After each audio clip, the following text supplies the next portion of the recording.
Sekarang menuju ke dalam gedung Mahkamah Konstitusi untuk kembali memantau kondisi di sana. Sudah ada jurnalis Kompas TV Abel Insani yang akan bergabung. Abel, silakan laporan Anda.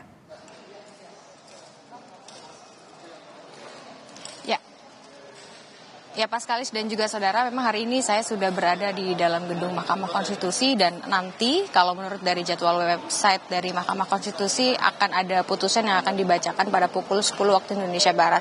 Untuk saat ini sudah ada penggugat yang hadir.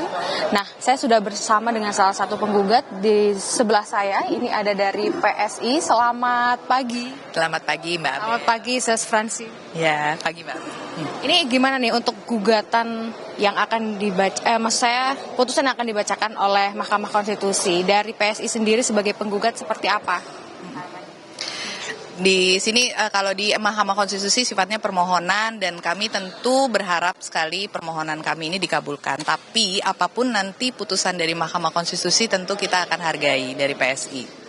Terus gimana nih, kan ini kan dari PSI menginginkan usia dari 40 ke 35. Sedangkan untuk saat ini wakil dari calon presiden yang digadang-gadang oleh salah satu capres adalah Gibran gitu ya. Ini gimana tanggapannya?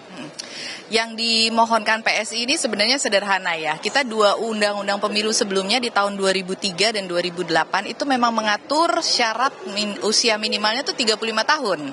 Justru ketika diubah di tahun 2017 menjadi 40 tahun, itu justru yang tidak ada landasannya. Karena di situ di dalam diskusi yang kami baca, itu hanya dibilang bahwa usia di bawah 40 tahun itu labil, tanpa ada landasan sains, tanpa ada landasan yuridis.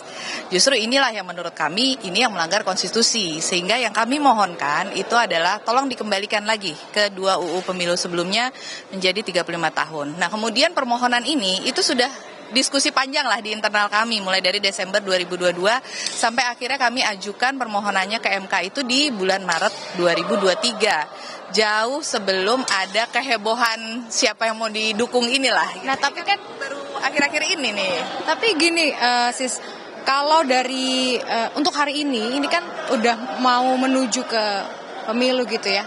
Ini baru gugatan baru hari ini kenapa ya?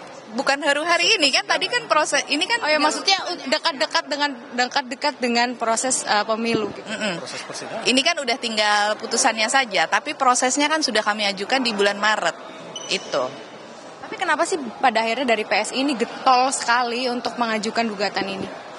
PSI ini konsisten loh Mbak, memperjuangkan hak konstitusi anak muda. Kita bisa lihat di tahun 2019 PSI juga yang pertama dan memperjuangkan syarat usia minimal kepala daerah. Itu agar diturunkan juga. Sama seperti yang kami lakukan saat ini, termasuk Capres dan Cawapres ini. Karena di PSI ini yakin sekali, kita sebagai partainya anak muda tentu kita yakin bahwa anak muda itu harus diberi kesempatan dan kepercayaan seluas-luasnya di ruang publik untuk menduduki jabatan publik. Berarti klarifikasi lagi, berarti untuk gugatan banget nih dari PSI untuk usia Capres dan Cawapres ini bukan karena ada isu-isu yang berkembang saat ini. Bukan untuk mendukung satu atau dua orang tertentu, tentu tidak. Karena yang kami perjuangkan waktu itu adalah dari data ya. Data itu di tahun 2022 ada 21,2 juta anak muda Indonesia usia 35 sampai 39 tahun yang dikubur hak konstitusinya untuk menjadi capres-cawapres. Tapi kalau melihat dari perkembangan saat ini kan ada banyak atau beberapa partai yang juga menginginkan gugatan ini ditolak gitu ya. Ini gimana dari PSI sendiri? Ya tentu masing-masing punya pertimbangannya masing-masing kan gitu. Ya sah-sah aja kalau misalnya mereka keberatan gitu. Tapi kan kalau kami ini kan permohonan sesuai dengan jalur hukum melalui konstitusi gitu. Ya inilah yang kami lakukan untuk membela dan memperjuangkan hak anak muda tadi. Harapannya terakhir adalah? Harapannya tadi lagi, tentu kami sebagai pemohon tentu berharap dikabulkan. Tapi apapun nanti hasilnya dari MK, kami percaya bahwa MK ini adalah lembaga peradilan yang independen. Mereka tegas dan pasti selalu akan menjaga demokrasi Indonesia ini berlangsung dengan baik dan bersih tentunya. Gitu. Oke. Apapun nanti putusannya dari MK, dari PSI akan menghargai itu. Baik, terima kasih Sus Francine atas waktunya bersama Kompas TV dan juga Pak Mikhail Garbansev. Terima kasih dan kembali ke Anda Paskalis di studio. Baik, jadi kita nantikan bersama bagaimana putusan dari Hakim MK yang dijadwalkan akan dimulai pada pukul 10 waktu Indonesia Barat. Terima kasih Abel Insani.